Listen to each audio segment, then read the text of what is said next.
What up? Sports and fitness rants. That's a great intro.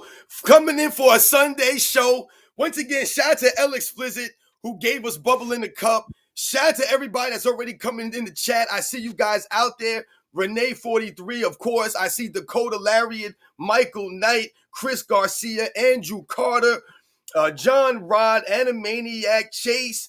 Shout out to all you guys. Scissor Place. Thank you once again for coming through and joining me, my man Nazar, the video footage. It's great to be back with you again. The AOH, my man Nazar's got a special treat for us today. And you guys know the deal, man. Let's roll. Yeah, we've got a full schedule today. Full schedule. Jim, self-researched NBA facts will be here also. That by itself could use up a couple of hours. Yep. Just the soundbite of Nick Wright back. Anyway, I'll save it. And then we're going to look at my Olympic footage and see, well, it's not my footage, it's my breakdown, and see if us analyzing it is a way to put it online without it getting flagged immediately. Anyway, welcome everyone in the chat. Good to have you here. I'm looking for Renee because without seeing Renee's name, it just doesn't feel like we can. But Renee's there under the alias. So shout, always there. You don't even have to question Renee. Renee gonna be there. Shout out to Red Scorpion. Shout out to Hip Hop Librarian. USMC 19.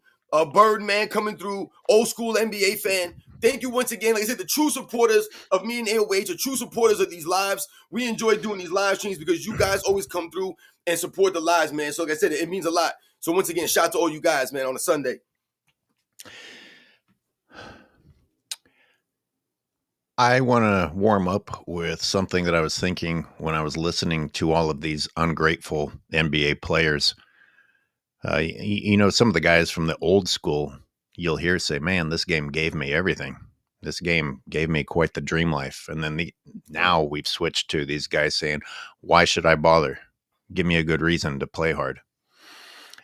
And my dad was more of the disciplinarian, but every now and then my mom would drop a few things like, now tell me something you're thankful for if I was complaining too much. And it's really quite the mind switch. If someone forces you to make a list of blessings in your life, and as bad as things are going, you stop and think, oh, well, shit's not that bad. And like, do these guys have anyone like that in their life just to stop and say, dude, you're complaining about trying hard in an all-star game when you're a multimillionaire NBA player? Like, have you stopped and looked at your life? I know we're repeating a past topic, but man, it's hard to get it out of your head. Every time I hear those sound bites of them saying, why should I try? And who's gonna convince me to try? Like, just stop and think about your life. Am I lagging at all? Am I coming in? Like, can you guys hear me good? There's not an audio lag, but your video looks pretty pixelated. Give me a second.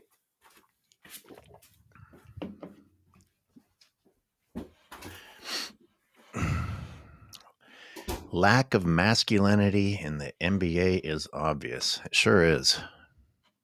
And of course, people will define masculinity differently now. Even that's up for debate these days. King's Speech just became a member of One of Us, and saw another member, Mystery Violence or something like that. Thanks everybody for becoming members. Let me read what else is on the schedule for today. I listened to Jason Martin, who was on the Doug Gottlieb show. Yeah, my stuff is. And there were just pieces of what he said that really made me want to touch on that today. And I'm going to go out on a limb and say that you have done a couple of topics that we should probably touch on also. But Jim will be here at 9:30. We're going to discuss the absurdity of saying that LeBron is a great passer. Now, don't get me wrong. If you are swayed by someone who goes, with every basic pass that he does, then sure, he's amazing. He's the best ever.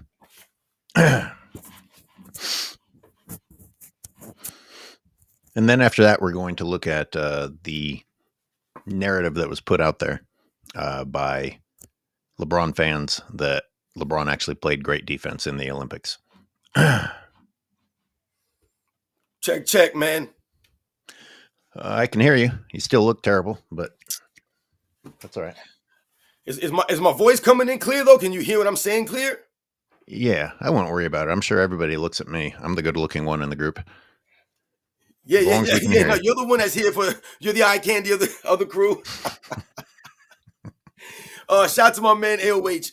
Once again, forgive me of my camera technical difficulties.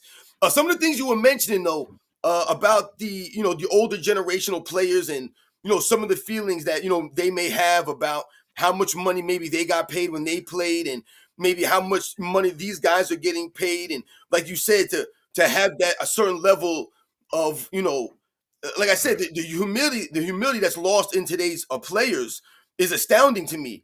But to lose that sense, like you should go out and earn that money that you're getting. To me, there never really seems like there's a true sense from these players that they really want to go out there and like earn the money that they're getting. These guys are getting crazy amounts of money. Like you said, for them to feel slighted in any kind of way is laughable. But then also to not feel a certain sense of pride in yourself to go out there and earn that money, so people can't turn around and say, yeah, you're getting all this money, but yeah, you're not really giving that effort. We point to LeBron James oftentimes about this. You want max money, but you're not willing to go out there and give the max effort. There's a lot of players like that. Joel Embiid.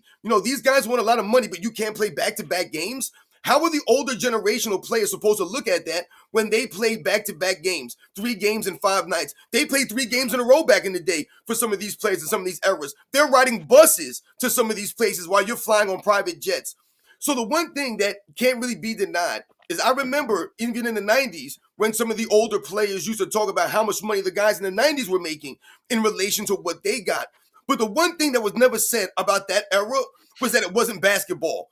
It was the golden era of basketball for a reason. Those guys were still going out there and giving effort. No one was questioning their effort. Nobody was saying they needed a minimum amount of games put on them, or they needed to stop flopping so much that they need to come out with penalties for this stuff. Nobody was saying that, one side or one conference was so non-competitive compared to another that they needed to change the playoff format, and that these guys weren't really giving effort, that they needed to come up with an in-season tournament. So those are the kinds of things that were never said about those eras. Even though they were getting money, you still felt the sense that those guys went out there and were earning it for the most part. And like I said, they were pushing the game forward.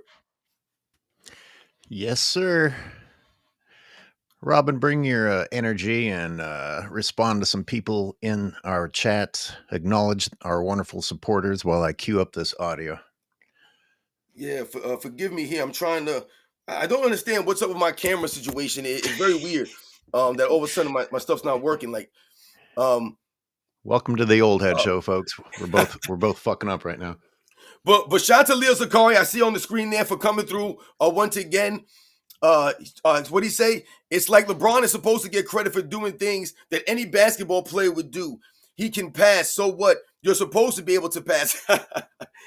Yeah, we talking about anything that LeBron James does gets overinflated. Even the basic simple dunks that he's done in his career, they overhype. Like I said, that one dunk on Jason Terry, you would think that's the greatest dunk in NBA's history, the way it's talked about. So absolutely, LeBron James stuff gets over-celebrated, for, like you said, things that seem a lot simpler compared to other players when they're doing these things. Shout out to Birdman, like I said, for coming through. Shout out to Cali Young, I see you in there. Nemo LA, Mike Lowry, Valentine USA. Shout out to all you guys that continue to come through and support the lives. Like AOH said, we got Self-Research NBA Facts coming through. He always has some good information, some good topics to talk about. Plug the Hoops, what's up?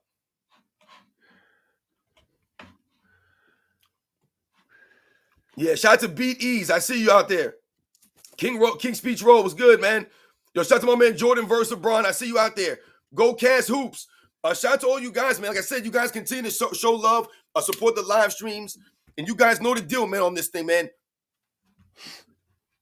Robin, what did you post about the last 2 mornings. I know you always bring some good stuff. Yeah, one of the things that I was talking about this morning was this thing I seen about. Well, the other day, like I said, was the Jamie Foxx thing. That was one of the things that to Oh me was God, laughable. please no, spare Um, me, Jamie fucking we Fox. we laughed. No, yeah, I was gonna say. I mean, we laughed about that. But I talked about LeBron James in this clip. I saw LeBron James. I think it was one of the last episodes, maybe of the LeBron James, mind the game, and he was talking about don't cut corners. That was one of the things that I was touching on this morning. How he was talking about, to fall in love with the process and fall in love with the work and not to cut corners. That was his exact words. Don't cut corners. And I laughed about how LeBron James has clearly been cutting corners for most of his entire career. And I talked about this morning how Stephen A. Smith was promoting, and like I said, shout out to my man Jordan versus LeBron, because that's why I saw this clip. And I had to, like I said, look into this stuff because it's funny to me. Stephen A. Smith promoting LeBron James going back to Cleveland. But Oh right. the reason that he's promoting LeBron James going back to Cleveland is because the East is weak. Because all the players from the East are either hurt or the teams are weaker than it is in the West. So essentially, Stephen A. Smith is promoting LeBron James to not be a competitor, to run away from the more competitive West and bail out, which is laughable because you're playing with Luka Doncic. Yeah, this is one of many reasons that we can't take Stephen A. Smith seriously or even celebrate when Stephen A. Smith calls out LeBron, because he's going to flop around and do some bullshit like this, which, by the way, is the ultimate escape route if you think about it, because nobody wants LeBron. And LeBron took his 52.6. I don't know why you left the scene, but there we are.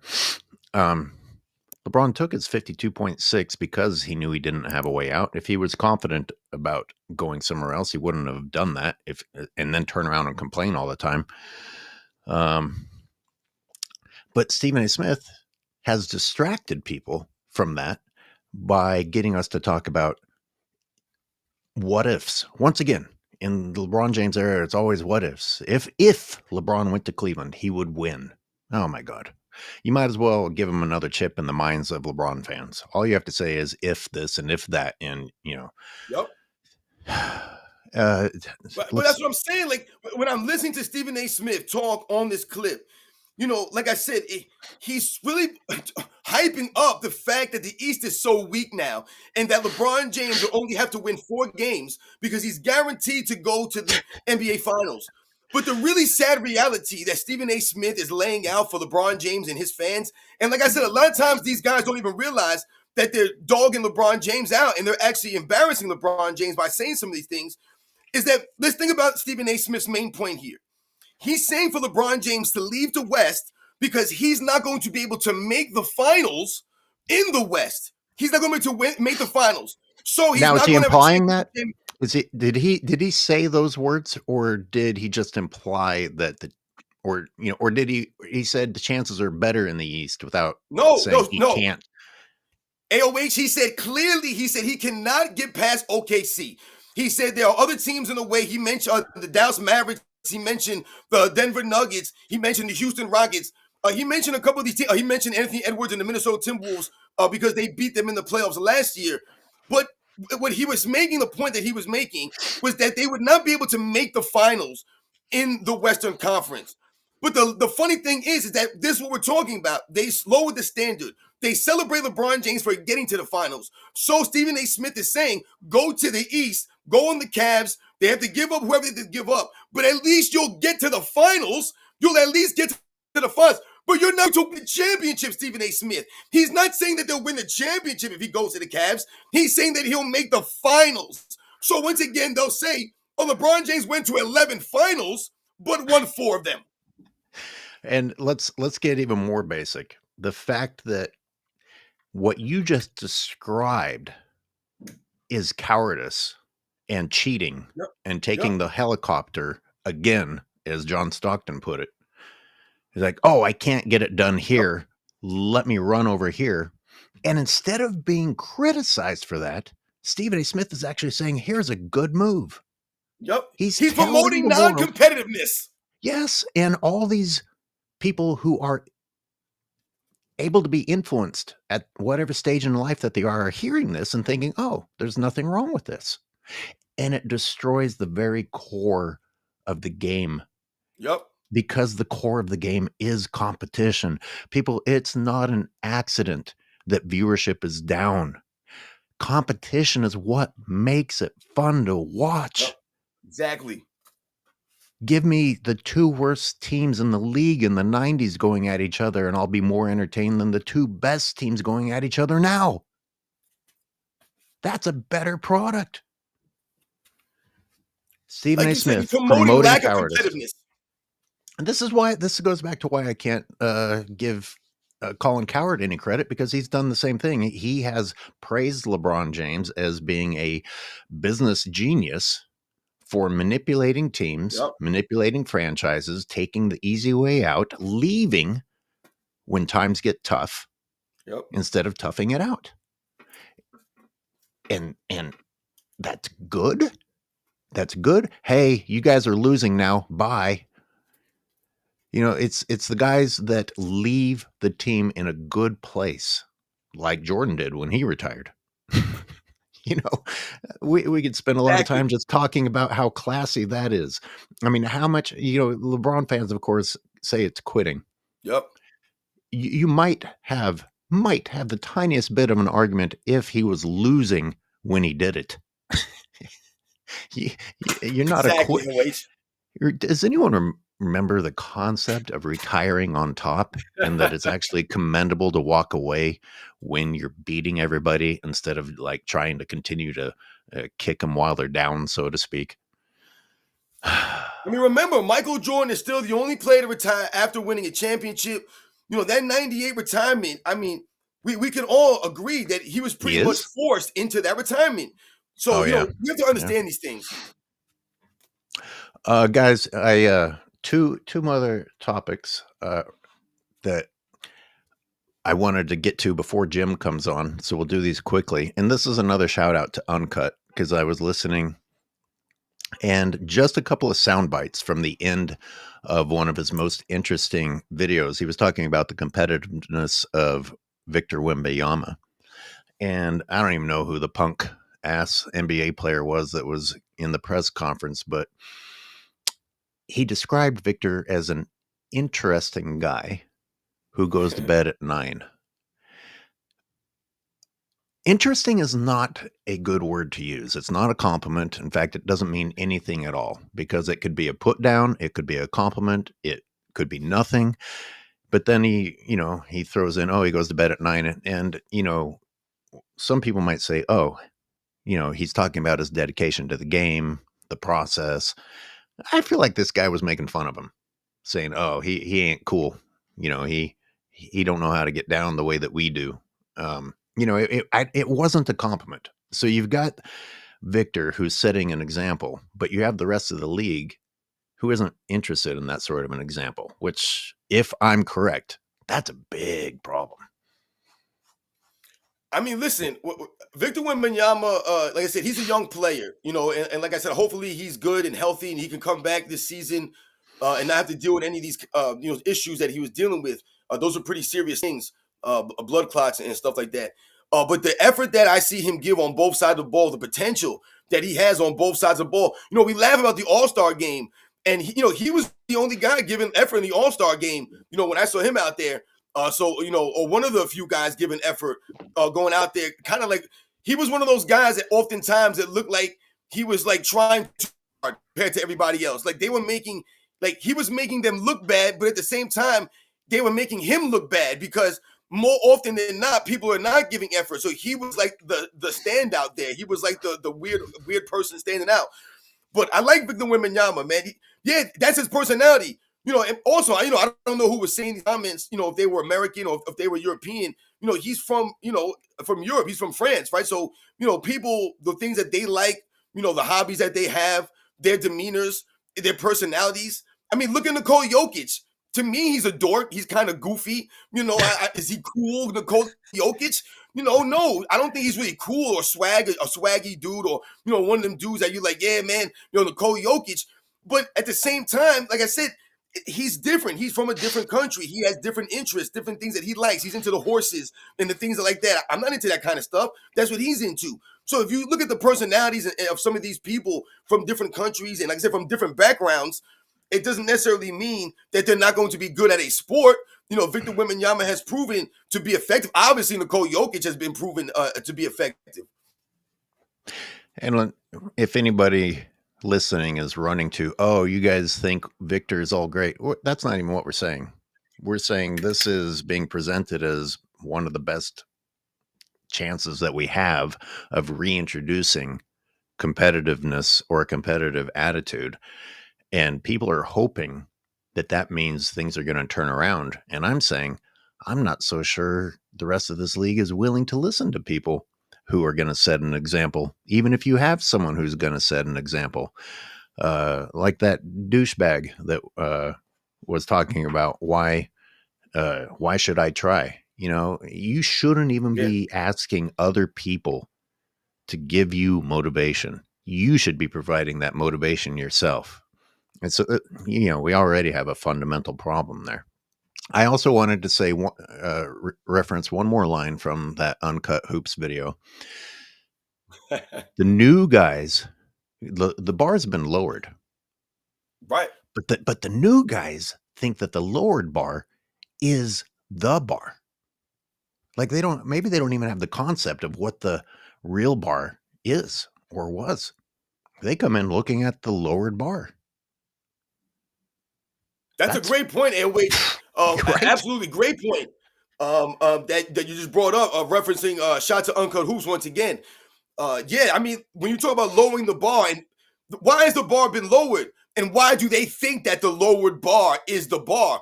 Because these guys are literally trying to rewrite the history. All these narratives, all these media members, all these people out here, like you say, during the broadcast booth that are promoting LeBron James and just promoting nonsense, not giving you the facts. They're trying to rewrite the history, a lot of these guys. So they, in fact, making you think that LeBron James has set the bar, or that some of those great players that did indeed set the... Uh-oh. You know, for a perfect example, you know, I did a video recently, and I was going to mention this, where Nick Wright was talking, and he was asking how Kobe Bryant could be in the GOAT conversation when he was never the best at anything when he played. He was never the best at anything, and he was never the best. And I'm like, how is that true? How are you going to sit there and say that Kobe Bryant wasn't the best at anything when he played? There's nothing that he did that he was the best at. And that's what keeps him out of the GOAT conversation. When you have LeBron James as the greatest player of all time, and you say that he's been the greatest player for a long time, but when was LeBron James, or what was LeBron James the best at when he played the game? And like I said, so what you're doing there is you're talking about the bar and the standard, when in fact Kobe Bryant was the best at certain aspects of the game, and he was actually, in fact, you know, looked and viewed as the best player in the game at certain parts and times when he played the game. Listen, head to head, he showed that he was better than LeBron. LeBron had his chances to try and usurp Kobe. He failed. He didn't do it. He didn't do it. One more thing, because we once again are talking about LeBron. Guilty, Your Honor. Let's go with this comment that I saw somebody type, that people like us need LeBron for content and relevancy. It wasn't on one of our channels. It was someone else. But this is just what they type all the time. Don't, actually. But the bigger takeaway is that what you're really saying is all these other channels who are using LeBron for content and relevancy but are praising him are fine. You want us not to call out the lies.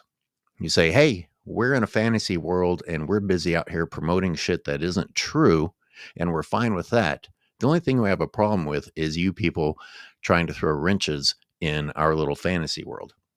So if you want to criticize us for talking about LeBron, you need to take a look at the media in general and the NBA in general and be upset that they're talking about LeBron.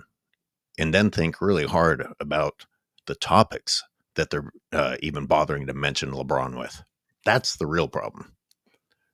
Getting mad that that we actually have the nerve to stop and say, wait a minute, this is bullshit.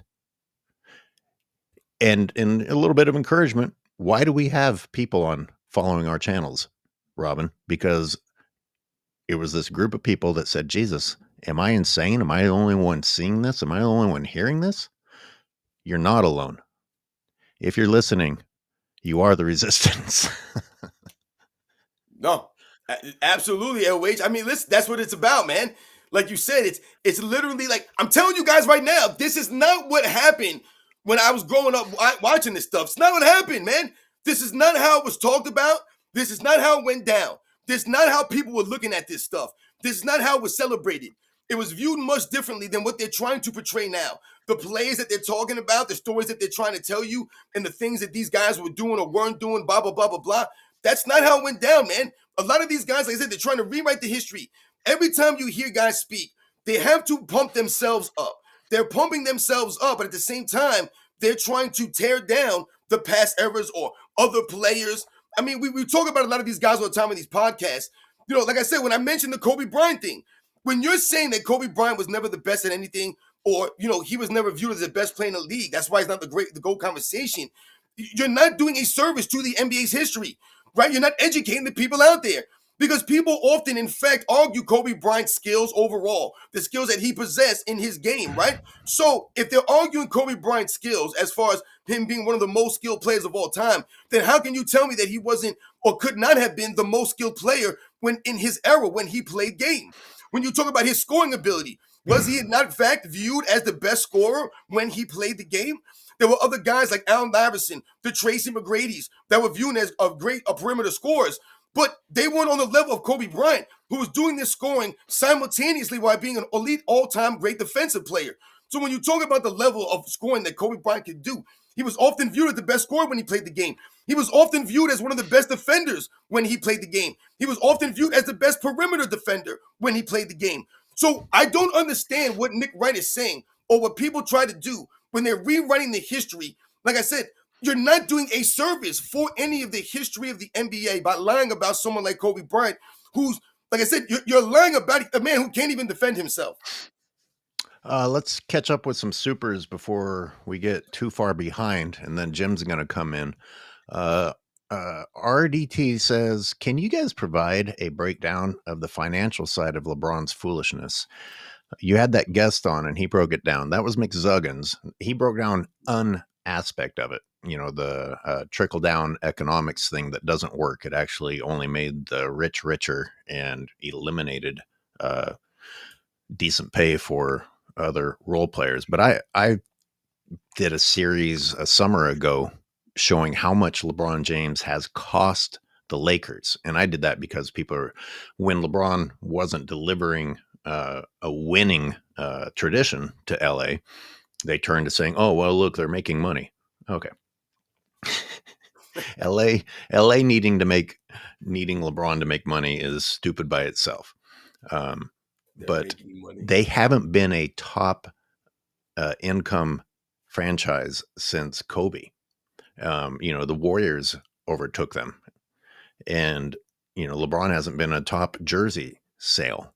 And what the Lakers have had to spend to surround LeBron James far outweighs what LeBron James has delivered. We'll come back to this if you want to. Let's make some mental notes. Jim is ready to come on, but let me read a couple more supers because my man. Gonna bring the heat. Yeah. Yes. You're still in the back. We can hear you, but I don't think other people can. King Speech Rose says the Knicks will smack the Cavs with or without LeBron. You're probably right, but we didn't even get to that aspect of it. It's just the cowardice of even running yet again. I mean, this guy. Yep. You want to talk about a record that won't ever be broken. It's a guy running when times get tough. For real. You're right. CJ Shrimpy. You know what, Jim? I don't know why I'm making you sit in the back. You can come on here while I read these. Just gonna shoot through it. It's all good.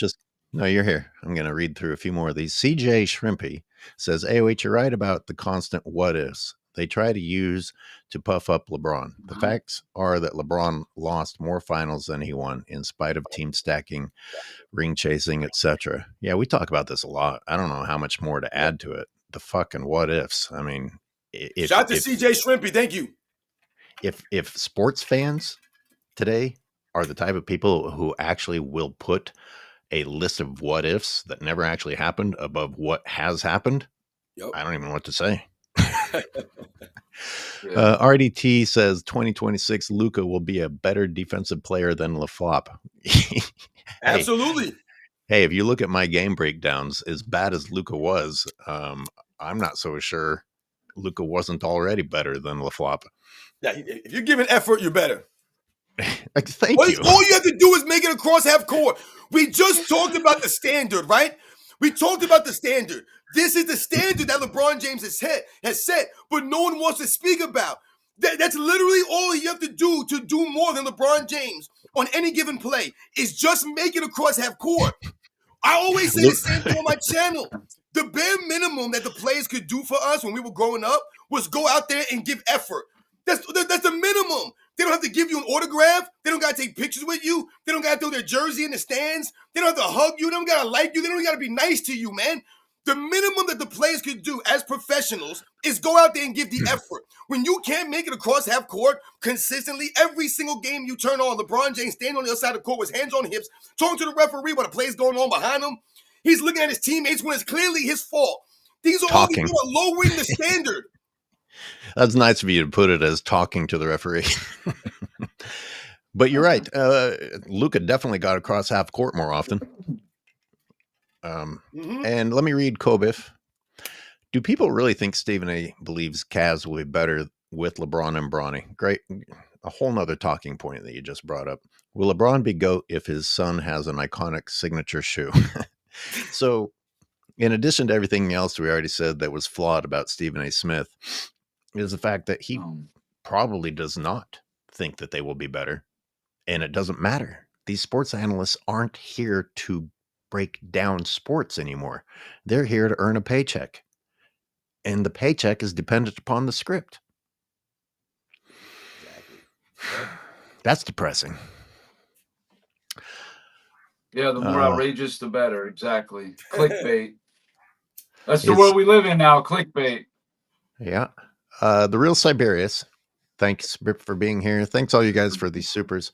The inability to praise others isn't a lack of their greatness. It's an indictment of your refusal to champion others' successes. There's a comment. Yeah, shout out to the real Siberius, always coming through. All right. Robin, read Praise the Dawn real quick. Absolutely. Shout out to Praise the Dawn. And like I said, always guys always coming through. Everyone plays the same nowadays. It's always a travel step back three, and everyone acts like it's the greatest thing ever. There's no originality. Absolutely. Shout out to Praise the Dawn. We talk about being authentic and having creativity. And, like I said, having that balance in the league, no one has a problem. Like, see, here's the thing. If there were like 4 or 5 teams in the league that were taking a crazy amount of three-point shots, and you were like, damn, those teams really go after those threes. That's kind of like their thing. Because maybe they have the personnel to focus on three-point shooting and make it that their thing. What often happens a lot of times on these teams is they're trying to play a style of game that doesn't fit their personnel necessarily. Because everyone thinks that they're a shooter. Everyone thinks that they could do certain things that they just can't really do. So if there were a certain amount of teams that played that style of game, but there were also other teams that did not play that style of game, there were other teams that did other stuff, then it wouldn't be as big of a deal, I think. But like you said, everyone's doing the same thing. Jolly Josham says LeBron fans say he deserves the easy paths to chips because he is LeBron? ? Openly admitting they are okay with stat padding and not competing. I mean, I don't even know how to respond to this absurdity. It's sad that we have to. We have some more supers. Thank you, by the way, Jolly Joshams. I don't want to waste any more of Jim's time. We'll circle back for a couple of supers that I did not read yet.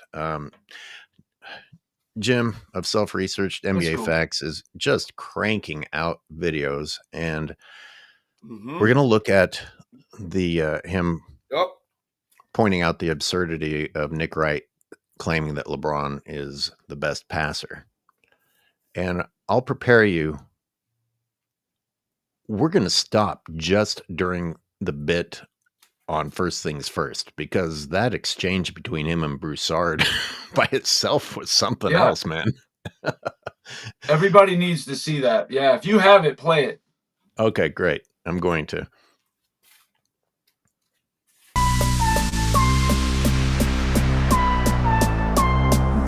All right, old school NBA fans, self-research, NBA facts. Got another video for you.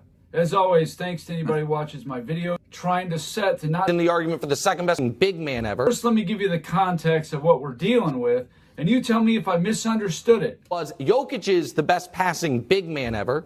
LeBron is in the argument for the best passer ever. No, he's not. Okay. These moments from Broussard you have to grab hold of and cherish, because they don't come very often. Yeah, right. But I want to say already, according to who? Like, Nick Wright just introduced the idea that LeBron is in the conversation as the best passer ever, but he said it as though it's been a thing, as though it's already existed. No, you just created it. This does not exist. But people listening have now been influenced by your clever bullshit. You guys want to add anything to that before we move on? No, you're right. That's exactly what he does. This type of thing, that anything LeBron does in Nick Wright's mind, it's the best ever. You know, he's the best passer. He's the longevity king. All this, anything LeBron does, it's the greatest ever. And this is the perfect example. And Broussard, you know, explains why not. And then Nick Wright makes the fatal mistake. If he would have said because of creativity or something like that, okay, that's definitely a very subjective angle to take. But that's not what happens here, and he kind of blows up his own argument. Go ahead. Yeah. Okay, so it's Magic Johnson, and then so he's in the argument for the second best passer ever. Don't give me John Stockton. The argument for best passer is just Magic. Okay, fair. Nick won't even let him finish a sentence. Nick immediately changes it as though he didn't get defeated and just says, Yeah, because like Jim was saying, he tries to say it, and like you were saying, Wage, as if it's so matter of factly, as if you look in the dictionary right now, it'll say LeBron James, greatest passer of all time, or arguably the greatest passer, or he's arguing for number 2 now. Like, what are you talking about? Like I said, you're doing a disservice to the NBA's history when you make it seem as if LeBron James all of a sudden is the second greatest passer of all time. Is what we talk about a lot of time when we say all of a sudden LeBron James is right behind Michael Jordan at minimum. And when you hear Nick Wright speak, he talks about how, matter of factly, LeBron James been past Michael Jordan. And each year that I'll call out Skip Bayless. Skip Bayless said this bullshit a lot. Every year that they say that, I'm looking at other guys in the league that are just doing mind-blowing things in terms of passing. And I'm like, LeBron's not the best passer this season, or this season, or this season. And yet you're saying he's the best passer ever. And it reminds me of the scoring argument. LeBron's not the best the best scorer each season, but accumulatively, now we're going to say that he is, because he's accumulated things. That doesn't make you the best passer. Exactly. I'm sorry. Yep, absolutely. Jim, anything before I play more? No, let's go. Fair enough. You know, And I'm fine Stockton with was that. a great passer. Larry Bird was a phenomenal right. passer. So LeBron's in the argument. Best passing forward ever. Sure, and I would say, other than Magic, the best passer ever is certainly in the argument, but it doesn't matter. He's better. It doesn't matter. What do you mean it doesn't matter?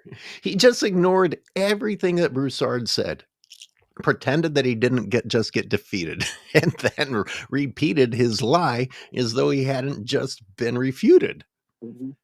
And I'm really depressed to think that actually works. It's called lying with confidence. It's arrogance.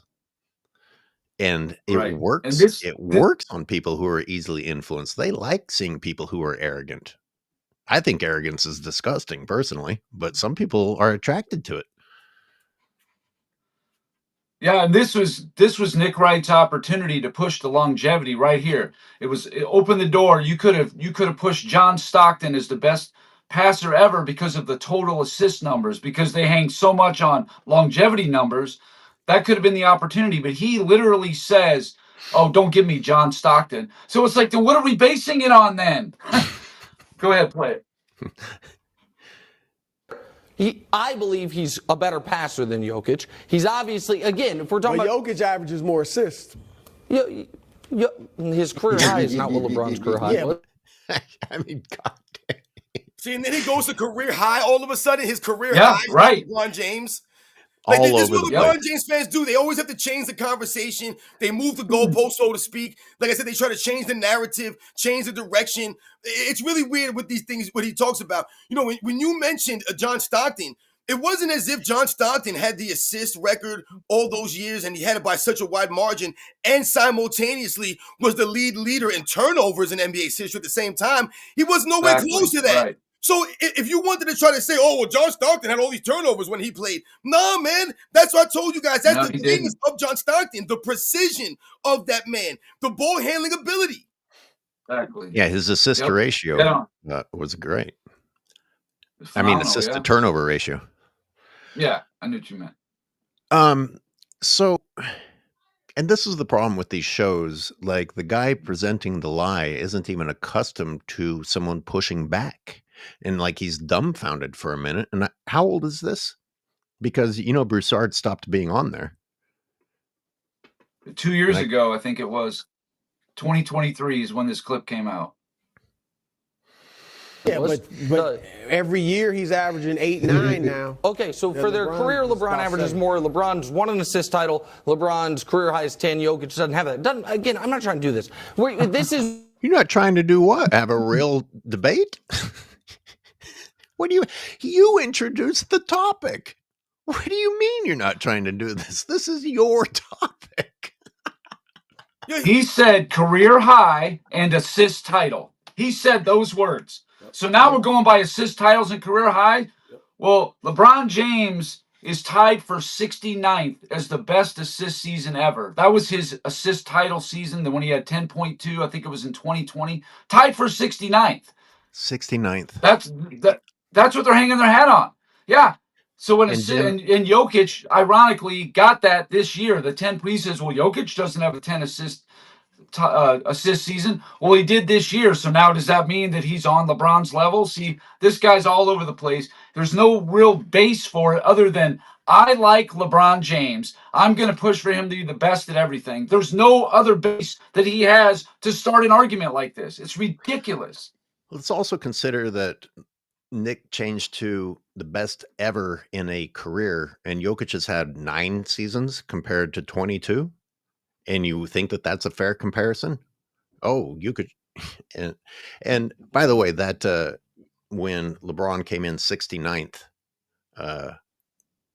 he only played how many games that season? Jim, you point this out later on. 67. And that was just since the merger, too. I didn't go back before that, and it would have been worse because I know Oscar Robertson had some 10 and 11 assist seasons in there. But yeah, that was.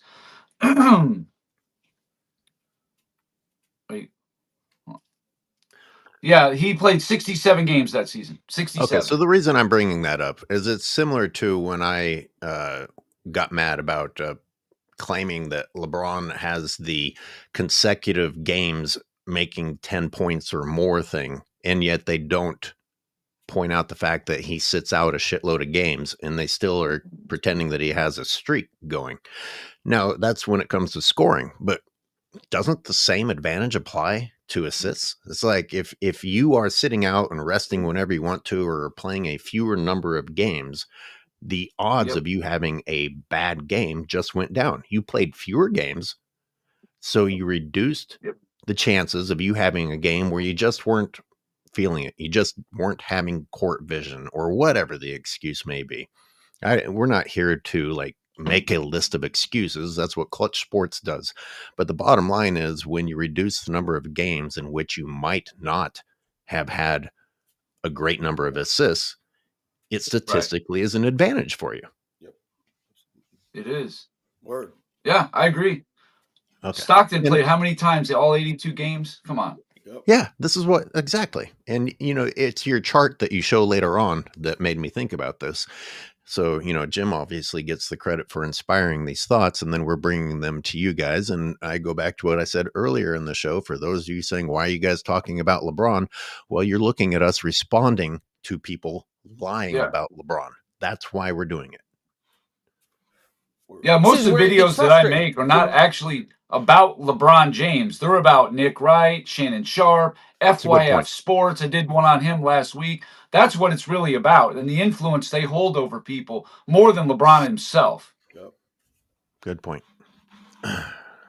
So he brings up his little... It's frustrating. So he brings up his... We already kind of... last year. I'm going to skip past you talking since we kind of already filling in those gaps. Or Oscar Roberts. Time. All right. Now, this is but great. What about this guy?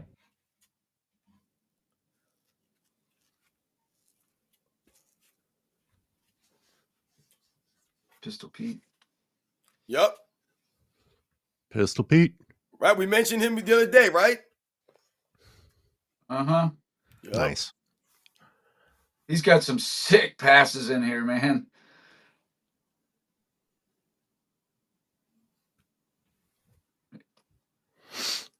Wow.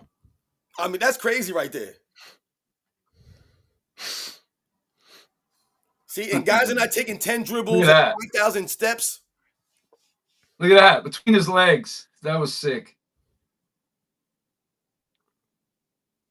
Oh, man. I mean, he had me fooled right until the ball got in.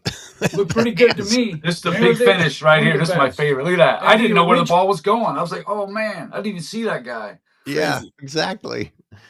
And I think for whatever reason, YouTube suggested a clip of Jason Kidd. And I wasn't even going back to these guys. And then you made me remember, oh yeah, geez, how dare I not even think about Pistol Pete?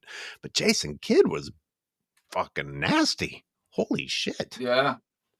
And Steve Nash. Yeah. I mean, when you talk about some of the things that Jason Kidd was doing, I mean, he was making some of these lesser guys, like we talk about making the people around you better, with your passing ability, galvanizing the players, because you're putting them in positions where they can be successful. So Jason Kidd had the guys on the New Jersey Nets, I'm talking about more specifically the team that he galvanized to 2 straight NBA finals. I mean, with his spectacular passing, there are different types of passers. We think about some of these guys that are flashier passers, spectacular type passers. And some of these guys that are precision passers, guys that can quote unquote make all the passes, right? I used to watch Jason Kidd throw these alley-oops from like 3/4 court to guys like Kenyon Martin and Vince Carter and Richard Jefferson. I mean, he had these guys flying all over the court. I mean, his accuracy and, like I said, his flash, his pizzazz, sensational, Jason Kidd. One of them that they suggested to me was Jason Kidd versus Michael Jordan. And Jason Kidd was pretty damn athletic. I don't think people remember him for that, but he came in, he was quick as fuck and getting up and dunking, and it wasn't just the passing. And of course, this is all relative to size because he's not a very big guy. Yeah, Jason Kidd was known for his motor. Yeah. I'm going to skip ahead to your next featured passer. And I turned the sound off so we can just talk over this if you want to. Yeah, it's fine. And this is 70 years ago. To me, that's the most impressive thing right there. 70 years ago. Talk us through this, Jim. What are we watching? Wow. We're watching Bob Cousy. Look at it. And he's the original great passer. Oh, look at that shit. There's just no question. I mean, he's the wizard of the hardwood, they called him. Some passes that you see guys make today, and some that like that looks like an old style, old fashioned kind of thing, but look how so effective that is. It might look a little goofy, but man, look at it. I mean, he's just amazing with the ball. And I don't see how LeBron James is better than that. I don't see it. How? No. And you also have to take away the ability to just stop and hold the ball and all those other things. This guy has to do it on the fly in the middle of a legitimate dribble. He has to watch his feet. That one earlier they called so many violations. He looked like he was doing a floater or faking a floater and made it go behind him while he did a shooting. Right. Yeah. I mean, people don't make passes like that anymore at all, you know. And 70 years, he was way ahead of his time, obviously. So was Pistol Pete. These guys were just unbelievable. And Oscar Robertson wasn't as flashy, but man, was he an effective passer. Very good. You want to keep playing your video? Either way, I don't. I we can actually do that if you want. I mean, hold on. I think I got one more in there. Okay. Go ahead, Robin. Should be one more player. No, I was going to say that the interesting thing about what Jim was just speaking to was that, like he said, like he's the original with Bob Cousy, and I always mention the word pioneer and how guys like Bob Cousy, you know, they said they paved the way. Like you said, the passes that these guys were doing at that time. Like I said, you can't watch film to do this stuff. He was doing this in an era where he had to come up with this stuff, like you said, within the rules. That's the greatest thing about this. Yeah. All right. Let's see the third person whom Jim featured. And Jim, feel free to narrate it as we go through. Okay. Let's see. Get to it. Oh, somebody said it's Bob Cousy's birthday. I didn't know that. That's cool. Oh, wow. Yeah. No, happy birthday to Bob Cousy. He's like 94, I think. Shout out to him. I think he's around 94. But yeah, absolutely. So, yeah, those are just the graphs. That's all the assist leaders. Yeah, that's all the assist leaders of every year. And the ones that are in red are the only ones that were below LeBron James's assist title. As you can see, there's not very many of them. Practically everybody was over that. So to him to use the number of assists or the assist title, you can see how small LeBron's little 10.2 assist title is when you put it up on there against the big dogs. And that's just the leaders. There's another graph that shows the other guys that weren't the leaders that also had, I think it was like 35 additional seasons on top of the leader. That's what I said, 68 seasons better than LeBron James. So that's what can you say? I mean, like you said, Jim, you know, the point you're making is sensational because, you know, you're talking about like, if he was playing in some of these other times, like you said, when passing the point guard play was a little bit different, you're not going to have any, you're not going to even have that one assist talent you had. No. And one year, I believe it was 1989, Kevin Johnson finished third with 12.2 assists.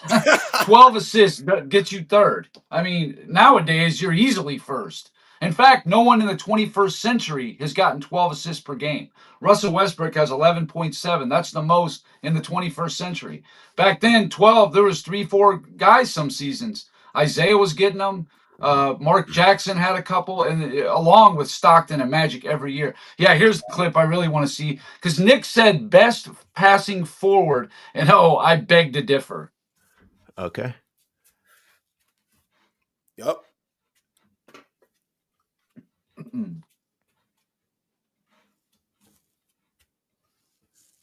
Oh, Larry. Yeah, I mean, again, LeBron does not make these passes. He just doesn't. He doesn't make them. And Bird had this unique ability to deflect passes. Like he would just like tip them right here. He does it. Watch this. Watch right here. Look at that. That's sick. That is sick in an all-star game. Yeah, Jim, you're on the money, Jim. When you're talking about Larry Bird and his tip pass ability, he did it like really no one else did it at that position. You know, when you talk about having like a signature type of play, Larry Bird, to me, that tip pass is like a signature almost when you talk about his passing ability. When you mention AOH that they suggested Michael Jordan with the passing and stuff like that, you know, to me, when I think about Michael Jordan, his signature was his passing ability in the air. The way he was able to jump in the air and sometimes pass at the last second. To me, Michael Jordan did that better than anybody, second to none. Yep, yeah, his hang time allowed to pull over yet one more defender before actually throwing the ball to someone else. Yeah, there's a nice tip to McHale right there. That was sick. Yeah, Jordan, there was that deflection right there. I mean, it's just there's nobody else doing that. Not that I can't remember anybody ever doing that. That was something pretty much only Bird did, and it was nice. Yeah, Jordan in the air was an unbelievable passer. He would actually sometimes contort his body and throw a 90-degree pass to like a B.J. Armstrong or a John Paxson. Did it many times. if he had a defender or maybe two guys up on him, and just last second he would have stole it over to the guy in the corner. He just had that uncanny ability to do it. And again, Michael Jordan, LeBron James, who's the better passer? If you want to go by the numbers, you can say LeBron James. That's fine.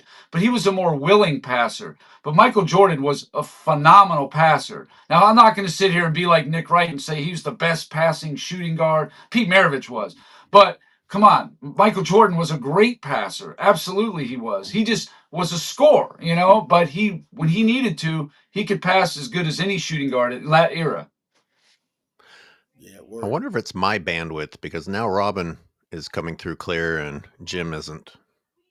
Yeah, I was fuzzy earlier. What the hell is it? It might be me, man. Who knows?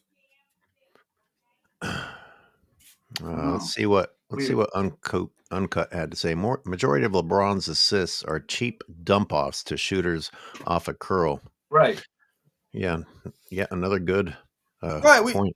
Uncut Hoops is talking about the lack of creativity. What you saw from Larry Bird, especially when you saw from someone like Pistol Pete, is the creativity. The Bob Cousy's, the Magic Johnson, Mark Jackson, the creativity of Mark Jackson, who really never gets talked about. I mean, if you look at a Mark Jackson film, my goodness, the sensational pass that he can make. You mentioned Jason Kidd, the Steve Nashes, even some of the guys that played around the same time as LeBron James, as Chris Paul and the Rajon Rondos. You know, these guys are better and more high-level passers.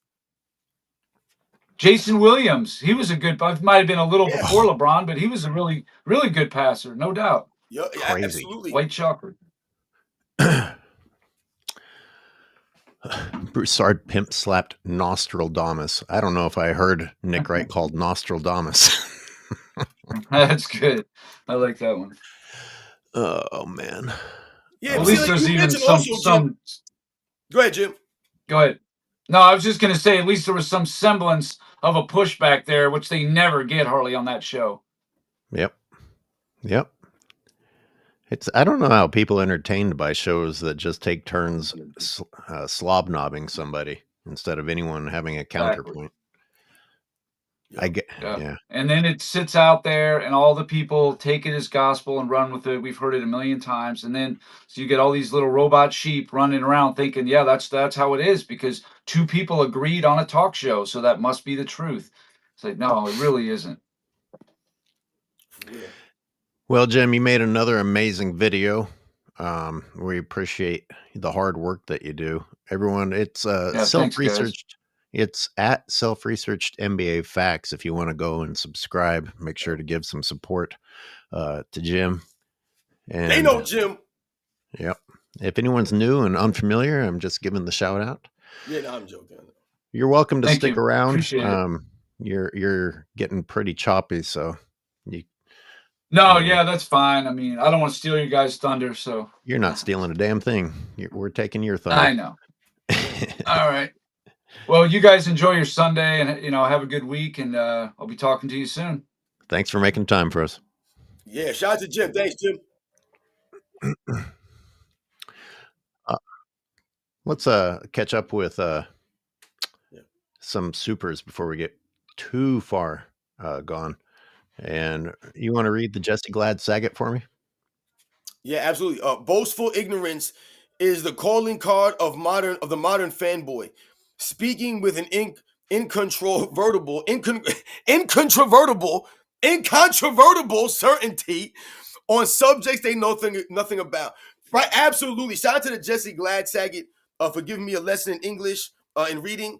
And once again, coming with the facts. Because when we talk about the level, that Nick Wright speaks with, he speaks with a certain level as if he knows everything, and he's speaking with a known fact. When no one is saying these kinds of things, the things that he promotes is crazy.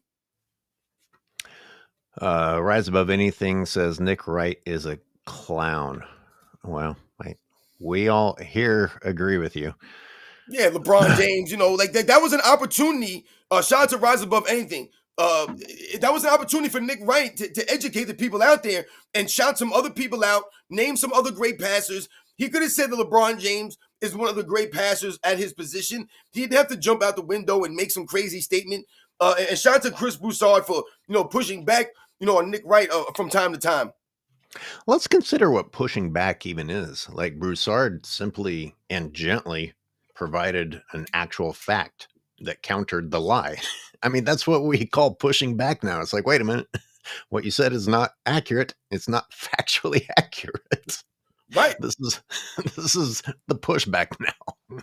That's exactly what it is. It's about We're setting the lucky record if that straight. happens. Stopping We're the lies lucky. and stopping the narratives. We got to stop. I mean, listen, this dude, Nick Wright, AOH, you opened up and you were talking about how, people will send a comment or they'll say things about, we have to make these videos about LeBron James or blah, blah, blah, blah, blah, the content that we need to do and this and that.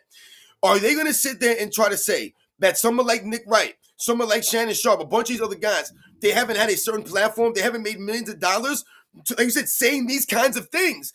Just straight lying about Michael Jordan, about Kobe Bryant, about some of these other players. Come on, man. Like, stop the nonsense. Like you said, pushing back on something is now, once again, trying to correct somebody when they're lying, when they're just lying and making up narratives.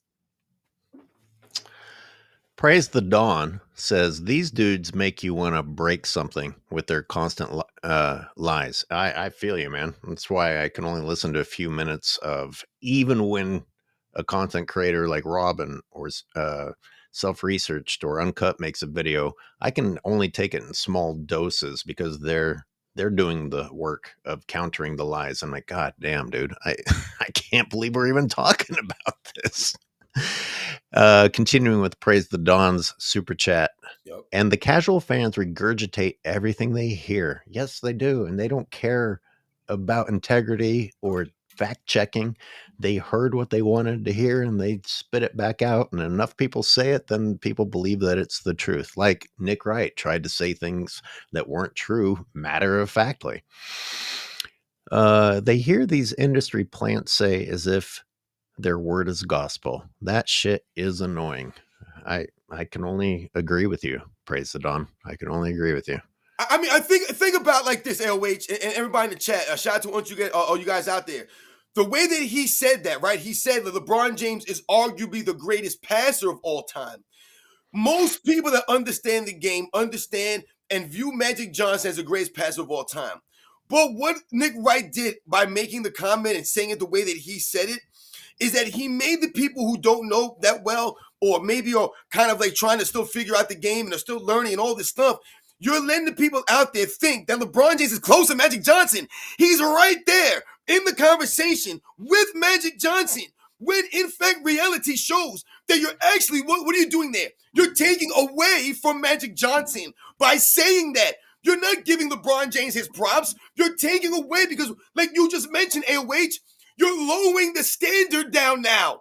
Now you lower the standard of what we think of what great passers are. The video footage we saw of Bob Cousy, right? The video footage that we saw of these guys passing the basketball. That stuff doesn't matter. All that matters is now what Nick Wright is saying. He wants you to believe that LeBron James is close to Magic Johnson. And you can argue he's greater than Magic Johnson when he's nowhere close to him. I can't agree more. Stubby J says Stockton is on my top 10 to never win. I agree. Robin, you made me think about something. You know how now they're switching it to the new guys are tired of the old guys disrespecting, and that's not how it went down. The new guys have been disrespecting while the old guys stay silent. And I just got to wonder how much discipline and restraint it takes to listen to people shit on them, like a legend like Magic Johnson, for example, or a legend like Larry Bird. And they just have to sit there and be stoic and quiet while these new industry plants pretend that LeBron James is better than all of them. Yep. That's insulting. And they're the ones who have to keep their mouths shut until it finally hits a point that people are like, okay, you've been saying this shit for years now, and we're finally going to speak up. And then that turns around and says, oh, people are crapping on the modern NBA. No, people just finally called you out for your fucking lies. You're terrible. You don't even play by the rules of the guys of the past. You don't deserve to even be in a comparative conversation because the game isn't comparable anymore. Absolutely, AOH. Ladies and gentlemen, coming up soon, we are going to look at my Olympic footage that proves that LeBron James was an absolute disaster in the few moments that he supposedly was guarding Jokic. But we're going to catch up with a few more supers first. The Quantum 09. What's that say, Robin? Yeah, shout out to the Quantum 09 for coming through. Those are some nice plumbers passing like that. Absolutely. A shout out to the Quantum 09. You know, when you think about the passing that we saw on display, and he makes that quote about the plumbers, you know, that was why, in fact, you know, Bob Cousy, the Jerry West, these guys had to speak up on behalf of their own errors. Like you just mentioned, Bob Cousy, once again, happy birthday to Bob Cousy, if it is indeed his birthday. Shout out to him. He's 90, whatever the hell he is. This dude is old as hell. This man literally came out and said something. Why should a 90-year-old man have to come out or feel the need, right, to come out and say something on the behalf of the era, the contemporaries that he played the game with? Why would he feel the need to do this? Because nonsensical things were being said by these clowns like J.J. Redick. So he had to literally come out and say, who the hell is J.J. Redick to be talking about us that way? Those guys, like I said, were doing those kinds of things where they tell us that these guys were plumbers and taxi cab drivers. That was some sensational footage that we saw. Bob Cousy was born August 9th, 1928. 1928. I mean, come on, man. And he felt the need to say something. That's crazy. That's amazing. The Real Siberius with another super. Thank you very much. LeBron passes on a wide open court aren't impressive. Pistol Pete and Cousy made passes in traffic. It's mind-blowing. Tap passes behind the backs, amazing. And you had to do taps because this stopping and carrying and gaining control of the ball before either passing or starting your dribble over, that shit was still considered illegal back then. It's illegal now. That just doesn't get called. Like nobody ever actually changed the rule book to say, hey, you can now stop the ball or put your palm under the ball. No, you're not allowed to. You're just allowed to. I know that doesn't make sense, but right, exactly. No, you're right. 1920. That's crazy. That dude, 1928. That's insane. 1928. That's crazy. I wish I'd been born in like the 60s, but or the 50s, but maybe not 1928. Maybe, I don't know. That'd be interesting, huh? That's some, like I said, you see it. You still alive today. You saw a lot of stuff happening. A lot of things happening in that time frame, man. Mick Zuggins with a super. Thanks everybody for your supers. You know, Robin and I show up on these Sunday mornings and do this for you, and we appreciate you being here for us. Great passing requires great chemistry. LBJ's model prohibits that. We could stop right there. He just said a lot right there. Yep. Yes, LeBron's model prohibits that. That is such a good point. Yep. Notice the few great modern era passers are from the few non-clutch teams. Robin, speak on that because he gave us a lot to work with. Yeah, absolutely. Yo, shout out to Mick Zuggins because he always comes with some interesting information. And like I said, you could tell that a lot of these people, they actually went out and did their homework. They did their research. That's a problem for a lot of the LeBron James fans. Obviously, Nick Wright has done research and homework. We've talked about the problem with Nick Wright. He's disingenuous. He's not going to give you context. And he can't give you perspective because he doesn't have any perspective to give. But what my man was talking about, Mick Zuggins, we alluded to some of the things that I've touched on before. You know, when a lot of people talk about Michael Jordan, they'll say, oh, Michael Jordan was a shot chucker, a guy who shot the ball a lot. He hogged the ball. What they're really talking about is the amount of shots that Michael Jordan took. But what they're failing to realize and mention is I've often told you guys, most of those shots that Michael Jordan was taking came in the flow of the offense. So if you look at the Chicago Bulls and you look at how many assists per game that they generated as a team, you're talking about moving the ball around, right? In the flow of the game. Mick Zuggins mentioned a team like a word like chemistry. This is what the Chicago Bulls had. Why did they have chemistry? Because Michael Jordan sacrificed his ego, sacrificed some shot opportunities to play in a system. So when you're in a system, you develop the chemistry, the cohesion, which enables you to finish towards the top of assists. The Chicago Bulls, if you look at their numbers, were towards the top 3 to top 5 teams in assists every single season in the 90s, guys.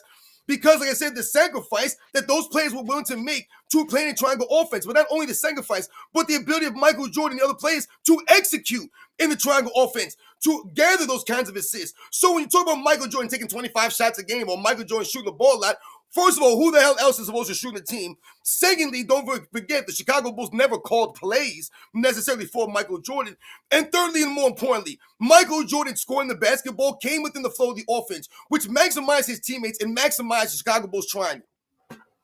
Hey, we have a Brontard, a child in the comments who either can't listen or, yeah, you're right. It's terrible to be talking about LeBron James unless we're complimenting him. Keep the same energy. Hey, Robin, let's start giving LeBron James some praise and see if they keep the same energy, because your lying piece of shit sycophants lie about 40-year-old LeBron James day and night, and you don't have a problem with that. So take your flip-floppy bullshit somewhere else.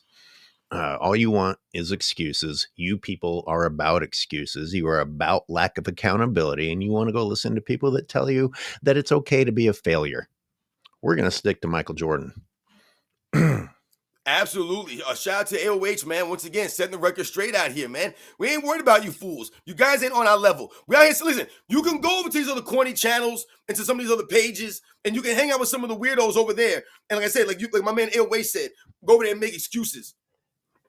All right. So I'm just going to go ahead and turn the volume off on this. And what we're about to look at, we've gotten to that point in the show where we break down the 2024 Olympics. And I did a bunch of breakdowns of the 2024 Olympics. Boy, those were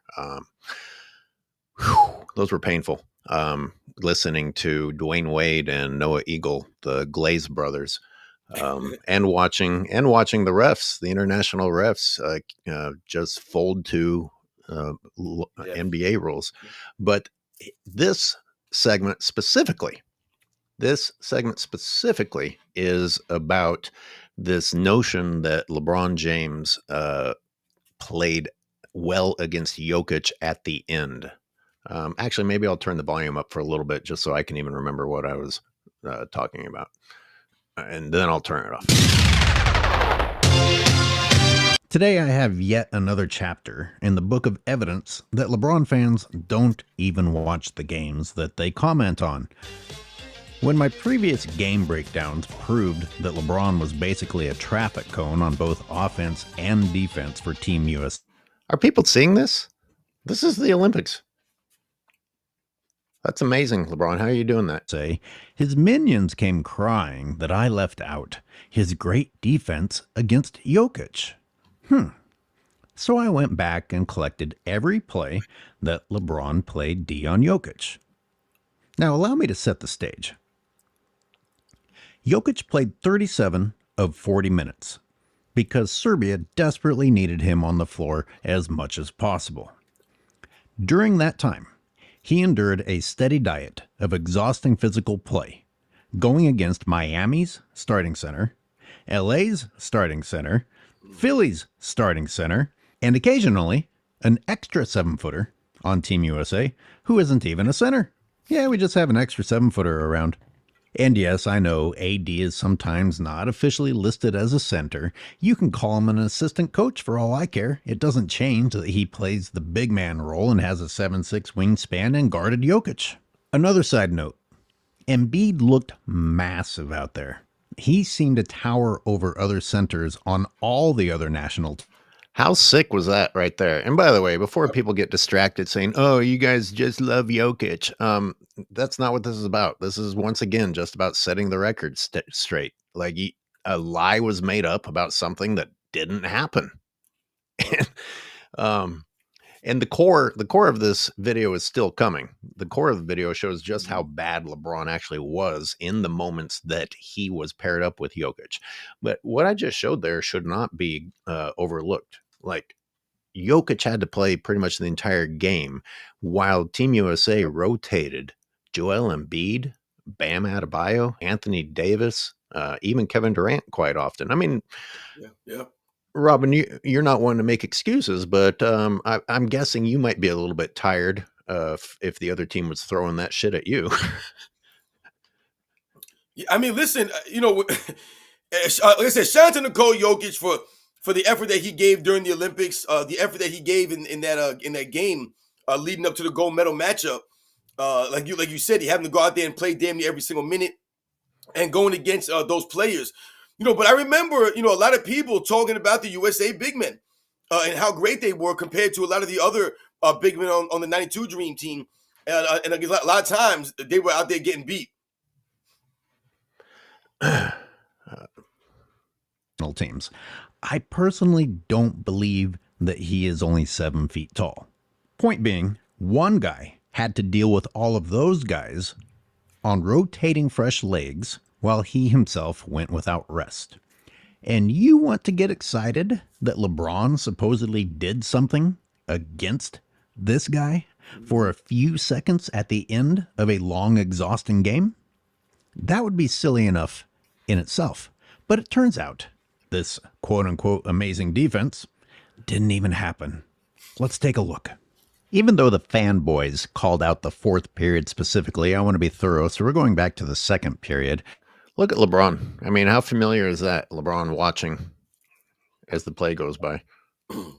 No hands up. I mean, the hands are down at his side. He doesn't always have to make the play, but he just looks like he's content with a comfortable view. Not only wasn't LeBron guarding him, I'm just going to show that everyone was allowed to foul the crap out of Jokic, even Drew Holiday, just a two-hand shove in the back. Which brings us to this play where clearly Embiid is the one guarding Jokic, but you do end up having... I'm just going to turn the audio off because it's breaking up, but you can see LeBron failing to get the steal there, which leads to points for the other team. Now, and I ask, LeBron fans, are you considering this part of LeBron's great defense? And all these graphics I put on there was my effort to keep this from getting blocked. The reason people haven't seen this before is because every attempt to put it up got blocked, even with all of these continuous copyright breaks. So if you're seeing it live, this might be your best chance to see it.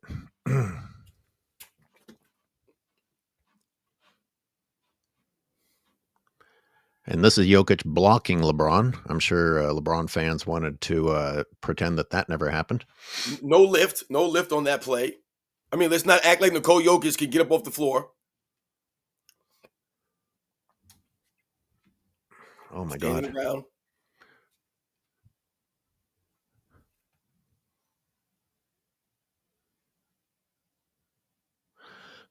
Like I you think said, I showed the clock to show that we're at the end of the game, and that's still Embiid.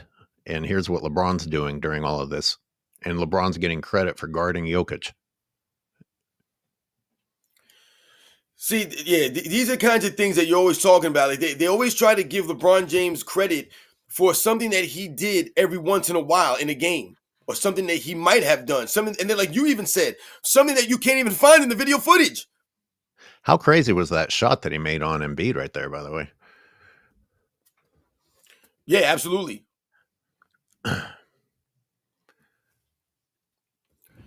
It's crazy. That's just crazy right now. All right.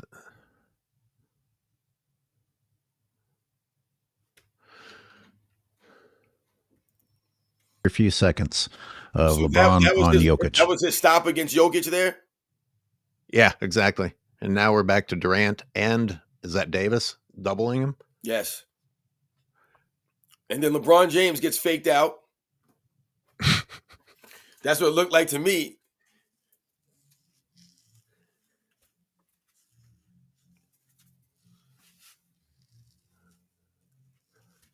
So AD is either fouling or blocking this. Yeah, it looks like he's hitting him on the arm. It looks like almost. LeBron's moving away from the play. I'm not sure how he's going to get any credit for playing D here. But see, he drops the ball. Jokic's teammate can't catch the pass. See, this was some of the stuff that he was dealing with in the Olympics. Some of the guys. This is why we talk about Steph Curry saving LeBron James and the USA team. Once again, LeBron is not on Jokic. This is me apologizing for the copyright breaks. This is how bad the flagging was. I couldn't have it go at all. That's crazy. Crossing our fingers that it still doesn't get flagged. Wow, look at that. That's, my God.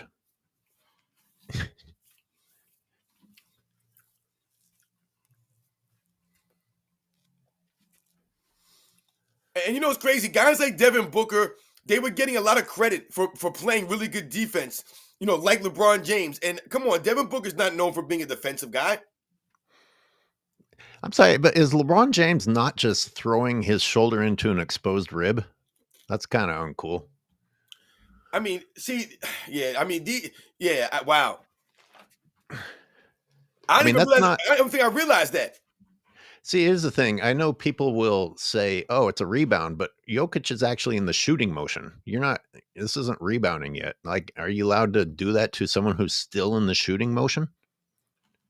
Yeah, see, if somebody would have did to LeBron James, he would have went flying into the stands. He would have knocked over some popcorn. Look, you got Devin Booker over here arguing some nonsense when you just fouled the guy. LeBron's James got his hands up. LeBron James. LeBron doesn't even know what he's complaining about. That's just where his hands go. Right. Like you said, you just throw an elbow into somebody.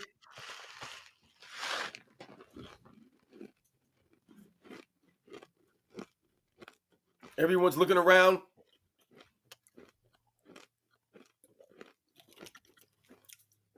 There was like 3 fouls there.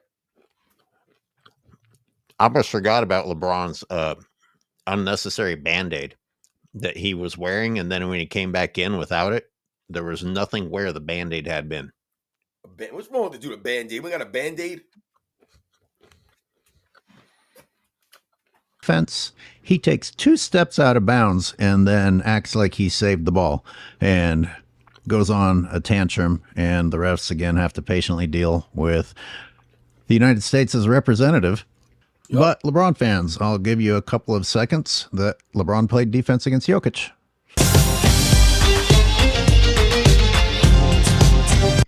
Look at those beautiful brown Balco eyes. I think Shannon and Diddy could fit in there at the same time. God damn. Ain't no party like a Diddy party, right, LeBron?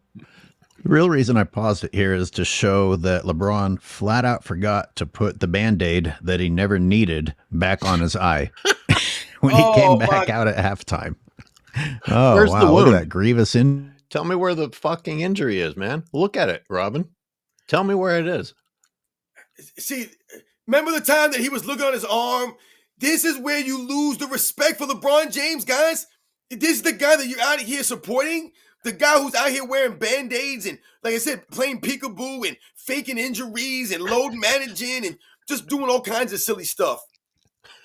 The guy who picks his nose until he can finally get some drop of blood to show up in the towel. But he would have played in the 80s and the 90s. He would have been out there playing with real true professionals, real grown men. Come on, man, stop it. Because if he would have came in there with some of that nonsense, throwing those elbows, swinging his arm around like an idiot, then you're going to pay the price. This injury that you absolutely cannot see.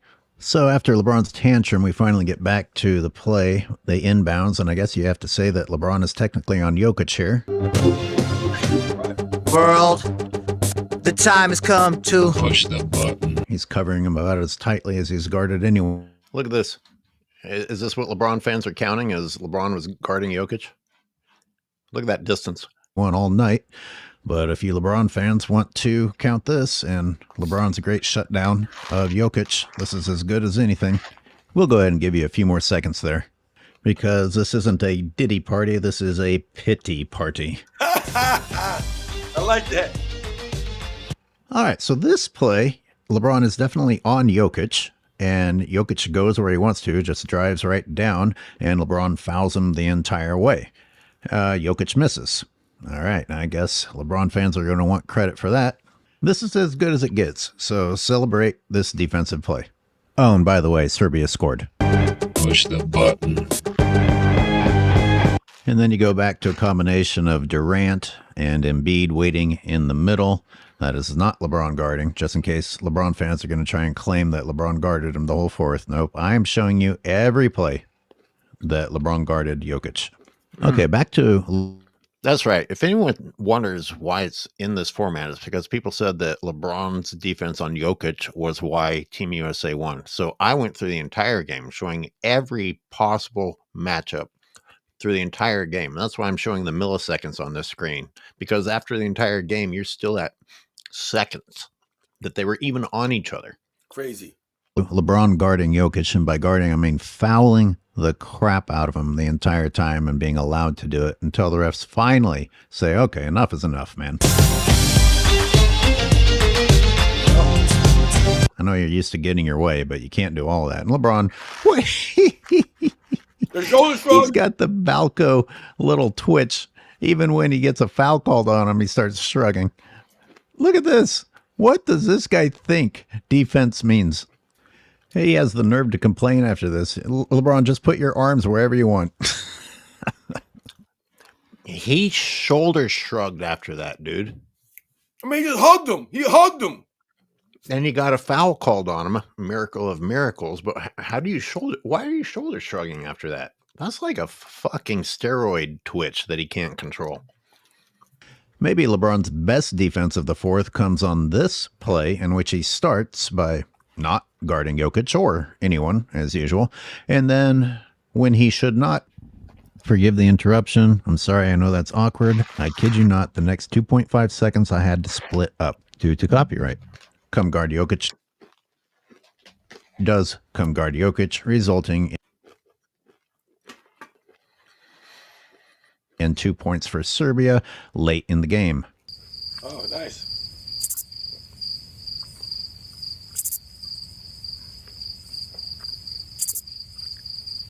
I'm going to turn the audio off and have you and I look at that play again. Let me pause it. What's happening on the court?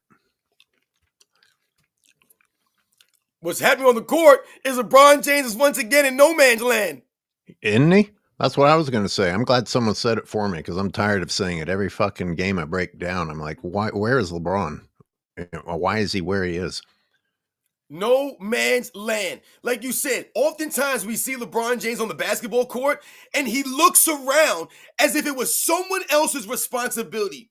And you'll often even hear someone like Nick Wright and some of these other guys try to break this video footage down and say, oh, LeBron James was supposed to switch there. LeBron James was coming over to help. That was so-and-so's. They'll try to make some crazy scenario that it wasn't LeBron James' responsibility. When in fact, like you just showed, who was he guarding? What was he doing there? He's doing nothing. He's in the position where he's supposed to come over and help. How does he actually manage to not end up helping? Look who he left wide open. Jokic is double teamed and he leaves a cutter completely open. So go ahead, Robin, fill in, pretend that you're Nick Wright and explain why leaving this fucking guy on the baseline completely open was the right move. Yeah, see, like, I don't get it. LeBron James, sometimes on defense, I don't know, man. Like I said, it's like these guys have no kind of, like, they're not communicating. These are things that we were alluding to when we were watching some of these games. When they talked about the 92 Dream Team, and they talked about how old those guys were, or, whatever the case may be, they weren't that great. Those guys understood the game, man. Sometimes when you watch these guys play, it's like they don't even know what they're doing out there. Look at LeBron. How's your view, buddy? Like, what's going on here in this play? No one knows. Let's leave Devin Booker guarding Nikola Jokic one-on-one. Does that make any sense? Does that sound like a high IQ play? Nobody wants to come over? Look at Joel Embiid. See, that's what I'm saying. Like, I was watching this stuff live. I was watching this stuff. That's why we were all talking about how Steph Curry deserved the MVP overall because of the heroics at the end of these games. So I was watching this stuff, and there were many plays like this where you're like, why the hell is this guy guarding Nikola Jokic down low? Oh, I know I kept playing back that Jokic shot because they called that a foul. And look at the contact on Jokic's arm by Booker. Yeah, see? And look, I'm not saying call that a foul, but you turn around and call the shit that you called in LeBron's favor, the play after it. Yeah, I mean, like you said, they were being very physical, and no one's knocking the physicality in the game. but you're not calling it both ways. They were allowed to get away with a lot of stuff against Jokic in that game. And that shit right there makes me right, embarrassed. exactly. He's representing our country. No. Go represent someone else with that fucking bullshit. I talked about that, and I think I talked about it in a video when LeBron James did that too small gesture. That's corny as hell. Like you said, that's not honorable. These are the things that we're talking about. Where's your honor? You have no honor.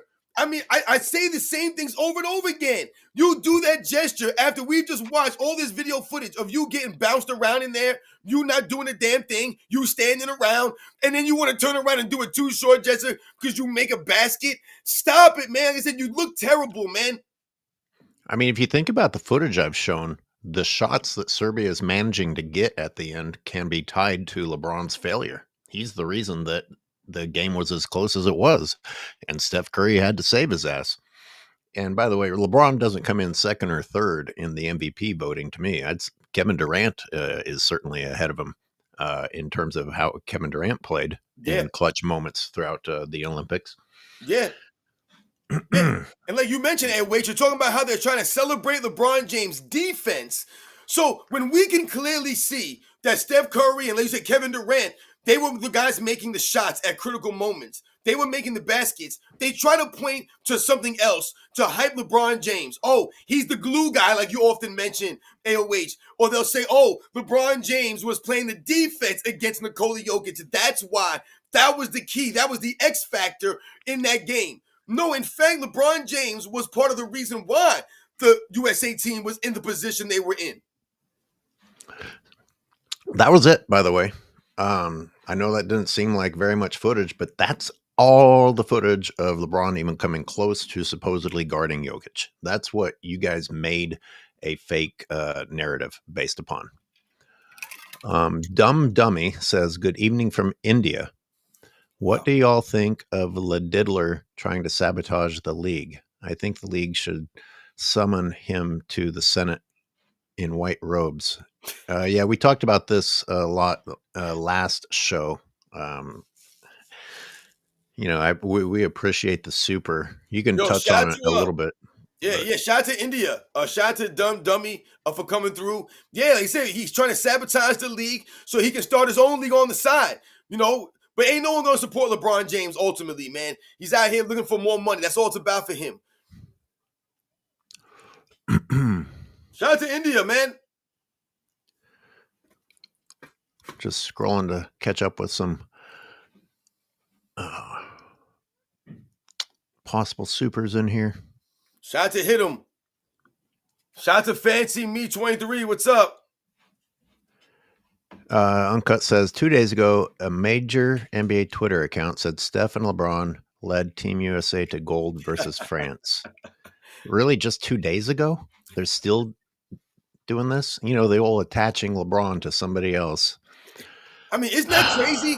It's almost like when they try to give LeBron James, all the credit for the Redeem Team, and that's part of the reason why they had to come out and, and talk about Kobe Bryant and the impact he had on that team and how it was, in fact, Kobe Bryant as the guy that turned that, that team around and, gave the USA, the edge that they needed during that time. Steph Curry and LeBron James led USA to gold. Get that out of here, man. Stop it right now. Did not. LeBron was pretty bad. I mean, I did a lot of videos on the Olympics, the ones that didn't get flagged. This one, for some reason, I couldn't get shit up. We'll see if this gets flagged, but I tried to. There were a lot of breaks in there. That's a little bit amazing if that gets flagged, right? Yeah. No, but you know what, AOH? I mean, you started this whole thing out today, the live stream. We were talking about, some of this stuff. You talked about LeBron James and, the narratives. And we talked about how, they view him and they portray LeBron James. We talked about Jim with the assist, Nick Wright trying to portray him a certain way. And he talked about, he's arguably the greatest passer of all time. One of the big things that you're hitting on here when you're making these assessment on this film is the narrative that LeBron James can guard 1 through 5, right? And they'll often relate that to LeBron James being the greatest all-around basketball player of all time. So that's another matter-of-fact statement you'll hear from Nick Wright. He's the greatest all-around basketball player of all time. Shannon Sharp loves to say that, the greatest all-around basketball player of all time. and they'll say LeBron James can do X, Y, Z on the court. He can guard 1 through 5. That's a big thing. It's a big problem for me. You know, I recently posted a poll, and I compared LeBron James to Dennis Rodman.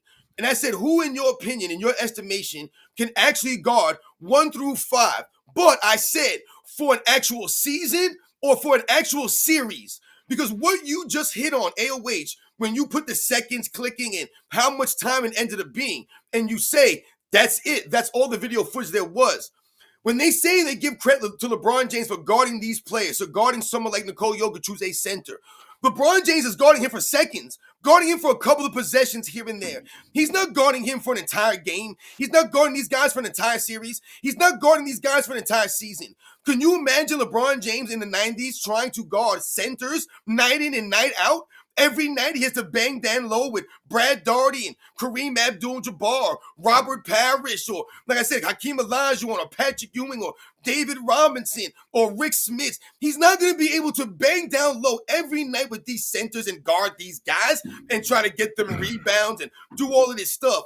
So what they're doing is, when you're talking about someone like Dennis Rodman, and I compare him to Dennis Rodman, we watch Dennis Rodman guard these great players in different positions, but we watch him do this for seasons. We watch him do this for series, for entire series, guarding some of these great players in other positions. We watch him guard 1 through 5. He actually did that. LeBron James gets credit for it, but doesn't actually do it.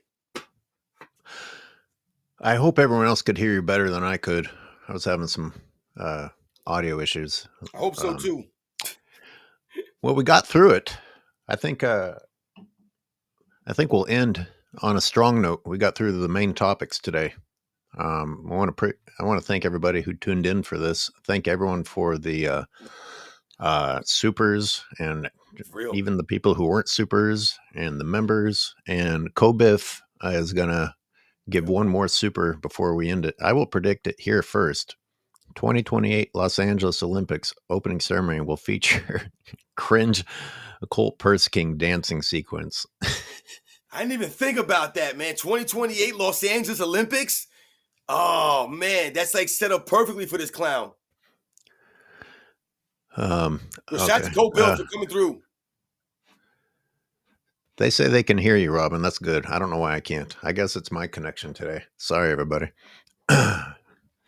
Thank you, Fancy. Shout out to you guys once again for coming through, man. Like my man AOH said, it was a pleasure doing it with you again, AOH, on the Sunday. I hope everybody enjoys the rest of their Sunday.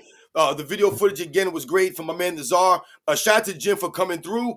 You know, all you guys, like I said, it means a lot. You know, we really appreciate it. That's why we continue to do these things, like AOH said. AOH, my man, enjoy the rest of your weekend, man. You'll be good. And you guys know the deal, man. I catch you guys on the next one. Catch you on the next one, everyone. We'll see you on Wednesday.